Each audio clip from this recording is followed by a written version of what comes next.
ଆଜିର କାଳାଂଶକୁ ସ୍ୱାଗତ। ଆଜି ଆମେ ସରସ୍ୱତୀ ସଂସ୍କୃତ ଭାଷା ସୋପାନ 5 ପଞ୍ଚମ ଶ୍ରେଣୀ ସଂସ୍କୃତ ପ୍ରଥମ ପାଠକୁ ଆମେ ଆଲୋଚନା କରିବା। ତେଣୁ ପିଲାମାନେ ଆରମ୍ଭରୁ ଶେଷ ପର୍ଯ୍ୟନ୍ତ ଏହି ଭିଡ଼ିଓଟିକୁ ଦେଖି ବୁଝିବା ପାଇଁ ଚେଷ୍ଟା କର। ତେବେ ପିଲାମାନେ ଆସ ଏହି ପାଠଟିକୁ ଆମେ ଆଲୋଚନା କରିବା। ପ୍ରଥମ ପାଠ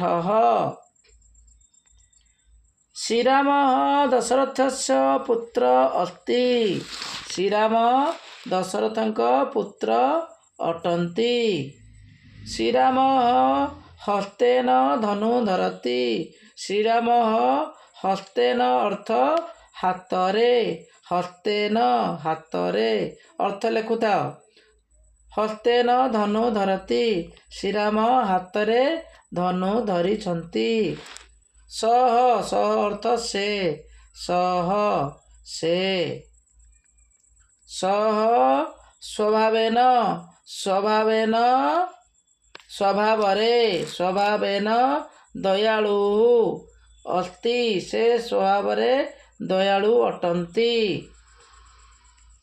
ସହ ଆକୃତ୍ୟା ସୁନ୍ଦର ଅସ୍ତି, ସହ ସେ ଆକୃତ୍ୟା ଆକୃତିରେ ଦେଖିବାକୁ, ସହ ଆକୃତ୍ୟା ସୁନ୍ଦର ଅସ୍ତି, ସେ ଦେଖିବାକୁ ଆକୃତିରେ ସୁନ୍ଦର ଅଟନ୍ତି। ହନୁମାନ ଭକ୍ତ୍ୟା ଶ୍ରୀରାମଂ ନମତି। ହନୁମାନ ଭକ୍ତ୍ୟା ମାନେ ଭକ୍ତିରେ, ଭକ୍ତିର ସହ, ହନୁମାନ ଭକ୍ତିର ସହ ଶ୍ରୀରାମଂ ନମତି, ଶ୍ରୀରାମଙ୍କୁ ନମସ୍କାର କରନ୍ତି। ତ୍ୱମ୍, ତ୍ୱମ୍ ଅର୍ଥ ତୁମେ, ତ୍ୱମ୍ ତୁମେ, ତୁମେ। ତ୍ୱମ୍ ଅପି, ଅପି ବେଲେ ମଧ୍ୟ, ଅପି ମଧ୍ୟ, ତ୍ୱମପି ତୁମେ ମଧ୍ୟ, ତୁମେ ମଧ୍ୟ ଭକ୍ତ୍ୟା ଭକ୍ତିରେ, ଶ୍ରୀରାମଂ ନମଃ ଭକ୍ତିର ସହ ଶ୍ରୀରାମଙ୍କୁ ନମସ୍କାର କର। ଯଃ ଶ୍ରୀରାମଂ ନମତି ସ ସୁଖେନ ତିଷ୍ଠତି। ଯଃ ଯିଏ, ସହ ସିଏ, ଯଃ ଯିଏ, ଯିଏ ଶ୍ରୀରାମଂ ନମତି ଶ୍ରୀରାମଙ୍କୁ ନମସ୍କାର କରନ୍ତି। ସହ ସିଏ, ସେ, ସହ ସେ। ସୁଖେନ ସୁଖରେ, ତିଷ୍ଠତି ରହନ୍ତି, ତୁଷ୍ଟରେ ତିଷ୍ଠନ୍ତି ମାନେ ରହନ୍ତି, ସୁଖରେ ରହେ। ଯିଏ ଶ୍ରୀରାମଙ୍କୁ ନମସ୍କାର କରେ ସେ ସୁଖରେ ରହେ। ଶ୍ରୀରାମ ଅଭୟଂ ଦଦାତି। ଶ୍ରୀରାମ ଅଭୟ ଦିଅନ୍ତି। ଶ୍ରୀରାମ ଅଭୟଂ ଦଦାତି ଅଭୟ ଦିଅନ୍ତି। ଜନାହା ଲୋକମାନେ, ଜନାହା ଲୋକମାନେ, ଜନଃ ଲୋକଟି ଏକବଚନ, ଏହା ବହୁବଚନ ଲୋକମାନେ ଲେଖିବା ଲୋକମାନେ। ଜନାହା, ଜନାହା ରାମ ରାଜ୍ୟମ୍ ଇଚ୍ଛନ୍ତି। ଲୋକମାନେ ରାମ ରାଜ୍ୟ ଚାହାନ୍ତି, ଲୋକମାନେ ରାମ ରାଜ୍ୟ ଚାହାନ୍ତି।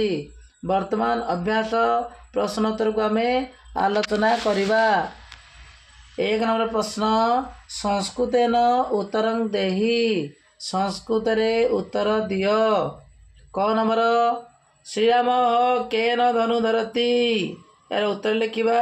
ଶ୍ରୀରାମ ହସ୍ତେନ ଧନୁ ଧରତି, ଶ୍ରୀରାମ ହାତରେ ଧନୁ ଧରିଛନ୍ତି। ଖ ନମ୍ବର, ସହ ସ୍ୱଭାବେନ କୀଦୃଶ ଅସ୍ତି। ସହ ସ୍ୱଭାବେନ ଦୟାଳୁ ଅସ୍ତି ଲେଖିବା। ଗ, ସହ ଆକୃତ୍ୟା କୀଦୃଶଃ ଅସ୍ତି। ସେ ଆକୃତିରେ କିପରି ଅଟନ୍ତି। ସହ ଆକୃତ୍ୟା ସୁନ୍ଦରଃ ଅସ୍ତି। ଘ, କ ଭକ୍ତ୍ୟା ଶ୍ରୀରାମଂ ନମତି। ହନୁମାନ ଭକ୍ତ୍ୟା ଶ୍ରୀରାମଂ ନମତି। ହନୁମାନ ଭକ୍ତିରେ ଶ୍ରୀରାମଙ୍କୁ ନମସ୍କାର କରୁଛନ୍ତି। ଅ ନମ୍ବର, କ ସୁଖେନ ତିଷ୍ଠତି। ଯଃ ଶ୍ରୀରାମଂ ନମତି ସ ସୁଖେନ ତିଷ୍ଠତି। 2 ନମ୍ବର ପ୍ରଶ୍ନ, ଶୂନ୍ୟସ୍ଥାନାନି ପୂରୟ। ଶୂନ୍ୟସ୍ଥାନକୁ ପୂରଣ କର। ଏଠାରେ ଲେଖା ହେଇଛି ଶ୍ରୀରାମ ଡେଶ ପୁତ୍ର ଅସ୍ତି। ଶ୍ରୀରାମ ଦଶରଥସ୍ୟ ପୁତ୍ର ଅସ୍ତି। ଏଟା ଲେଖିବା ଦଶରଥସ୍ୟ।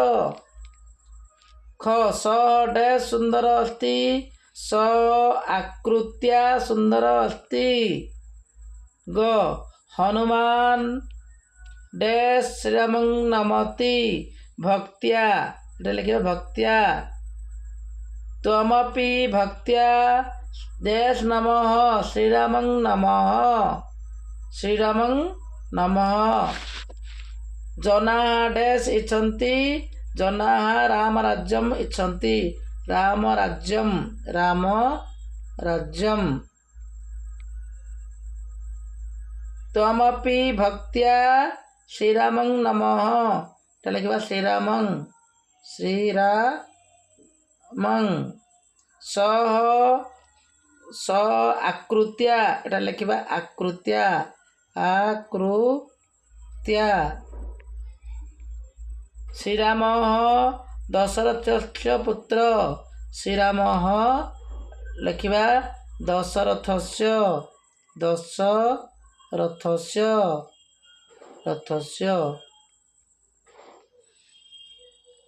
हनुमान भक्त्या श्रीरामं नमति भक्त्या लिखिबा भक्त्या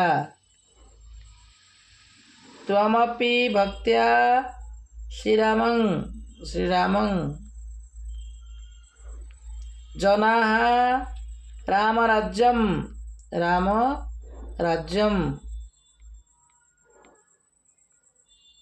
सह आकृत्या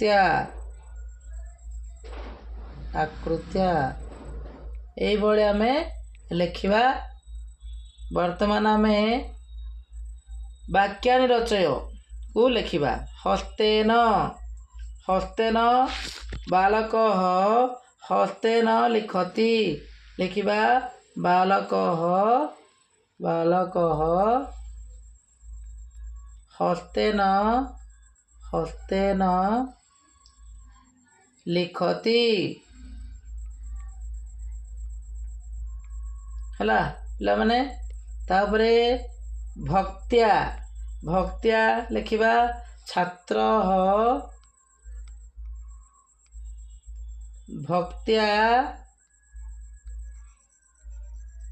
भक्त्या शिक्षकं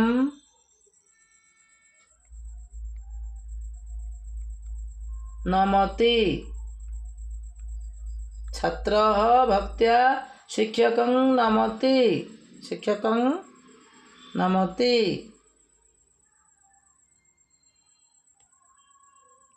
आकृत्या सः आकृत्या सुंदर अस्ति सः आकृत्या सुंदर अस्ति आकृत्या सुंदरः अस्ति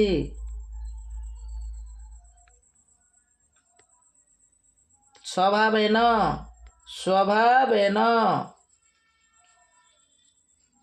रामः स्वभावेन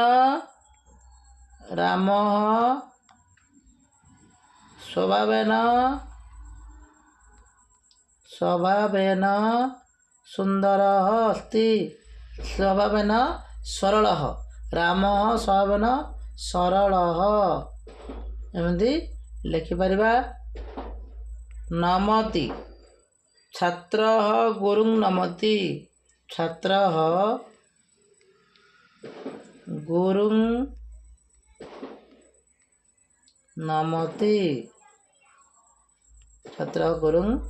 नमति এইভাবে ଆମେ ଲେଖିବା। ଏଠାରେ କିଛି ଶବ୍ଦାର୍ଥ ମଧ୍ୟ ଦିଆଯାଇଛି ତାକୁ ମଧ୍ୟ ଆମେ ଖାତାରେ ଲେଖିବା। ହସ୍ତେନ ହାତରେ ଭକ୍ତ୍ୟା ଭକ୍ତିରେ ସ୍ୱଭାବନ ସ୍ୱଭାବରେ ଆକୃତ୍ୟା ଆକାରରେ এইভাবে ମୁଁ ଆଲୋଚନା କରିସାରିଛି। ବର୍ତ୍ତମାନ ଏହି ପାଠଟି ସରିଛି। ଆଶା କରୁଛି এই ଭିଡ଼ିଓଟି ଭଲ ଲାଗିଥିବ। ଯଦି ଭଲ ଲାଗିଛି ତାହେଲେ ଲାଇକ୍ କରିବେ ଏବଂ ସାଙ୍ଗମାନଙ୍କ ସହିତ ସେୟାର କରିବେ ଏବଂ ପାଖରେ ଥିବା ଘଣ୍ଟି ବଟନ ଦବାଇ ଦେବେ ଅଲ୍ ନୋଟିଫିକେସନ୍ ଅନ୍ କରିଦେବେ। ରହୁଛି ପରବର୍ତ୍ତୀ କାଳାଂଶରେ ପୁଣି ଦେଖା ହେବ।